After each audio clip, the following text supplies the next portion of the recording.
All right, so this is my review on the Better Fuel Technologies hydrogen fuel cell. I believe I have the car kit for a 3.2 liter engine. This project, to say the least, was an absolute fail. We did get it working for about one night. We could not figure out the oxygen sensor situation on the Jeep, which are down there. You can see the one right there. And there's another one just right below it. That was the downstream, so they were all on the front end of this vehicle. You do have to reach them from the bottom, which I can show you where we mounted the cell, which is down there. You can see it right there, just below the fan, because there is absolutely no room in this engine bay to get the cell mounted. So we had to go down there.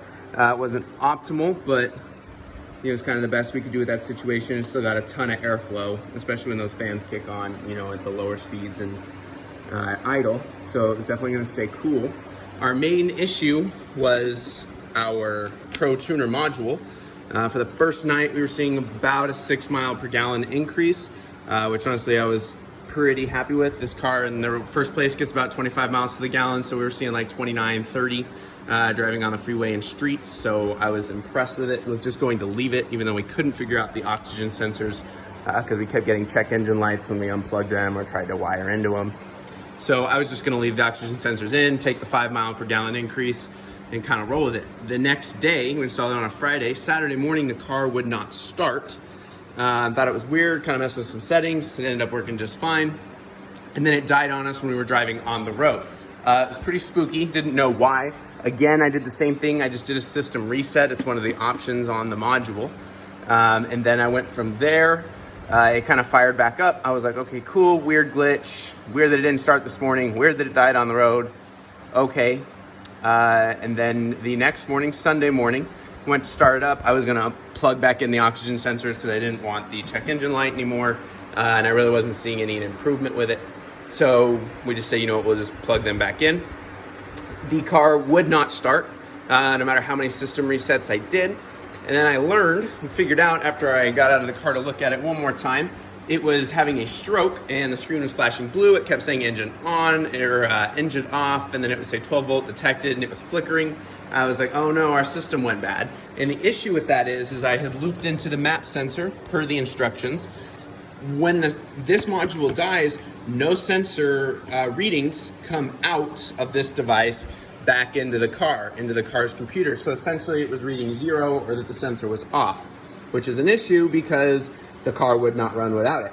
So I just dismantled it, kind of did some janky, wires. This was my in and out for the map sensor originally. I just kind of wired it back together until I could get it, wired back to stock, how, it comes with the car. And then just completely dismantled it and went back to, now we're getting like 24, 25 miles to the gallon. This system's been unplugged. I'm taking it out today. I will say the customer service with Better Fuel Technologies isn't great either. They did help occasionally with issues. If you're planning on installing it on a weekend though, and you have an issue, they're not gonna get back to you until Monday. So if you can't work on the car Monday through Friday, you have another week loss of time there. And then after I was telling them about the issues, they snarkily responded and let me know that this unit must have fried because I messed up the wiring and short-circuited the system when I put it together. I can say when I put it together, I followed it per the instructions. We wired the ground side to the with the hot side. Everything was working just fine. Like I said, it did work for a night. I don't know if just the Las Vegas heat killed this module or if it's just a cheap module in the first place. Not really my profession, so I can't really tell. As you can see, we did have it wired in here too, or not wired, but the hose kind of ran up along there, zip tied it, then did get it over here, and there's a hole in my airbox now that I'm probably just gonna put some caulking in with some black paint, just to kind of fill it and move on because, I'm done with this system. We're actually taking the car tomorrow to CarMax. We're gonna sell it. And, in a couple months, we'll buy something probably electric or something, just because this project didn't turn out exactly how I was looking to for the car. It's unfortunate because I like the technology. I wish it was a lot easier. If they could just make a module that plugged into the OBD2 port with this installation, I think it would work a lot better. The cabin of the car is a lot cooler with the air conditioning and blah, blah. So, I don't think this module would have as much stress on it. Like I said, when this module does go bad, your car doesn't run. And I not gonna put my girlfriend in something that is unsafe like that. If we were taking this car camping, which we frequently do, and on a windy, twisty road, the outcome could have been very different. If that car would have died on us, we'd be, on the front page of a newspaper talking about no one knowing really why we drove over the cliff, right? No airbags going off or anything. So just something to keep in mind when doing this project. If you have a more straightforward engine layout, I mean, this car is a 2016, so it's not even the newest technology, but it was pretty damn complicated to get in the first place. You can see we kind of had to use a custom bracket situation because they tell you they have a universal bracket situation. They don't. It's just these mounting things on the plastic that you drill through, but where the hell are you going to put it? Especially in an engine bay like this with no room.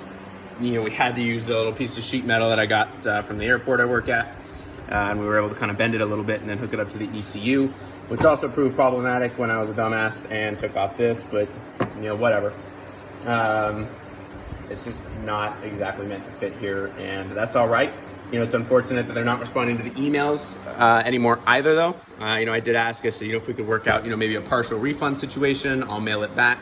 Obviously the reserve tank and the cell are still good. The Pro Tuner module needs fixing, and I have gotten nothing back from them. They did say I could send back the Pro Tuner to fix, but wouldn't really give me a cost of what it is to fix it. And if they can't fix it, what does that mean? I'm out another $500 to buy a new module that the first one died after a day. I'm not exactly looking to do that. So this is just my honest opinion. I can say I'll probably never buy a hydrogen kit like this again. Maybe I'll check out Better Fuel Systems, or not Better Fuel Systems, Fuel Genie is another one on YouTube that looks a little more straightforward, and they actually have the OBD2 port plug-in for the sensors, so you don't have to do the module. But I just think for something that I'm $1,200 into, not including shipping, that this was a complete waste. So that's my honest review of it. I'd love for Better Fuels to comment, because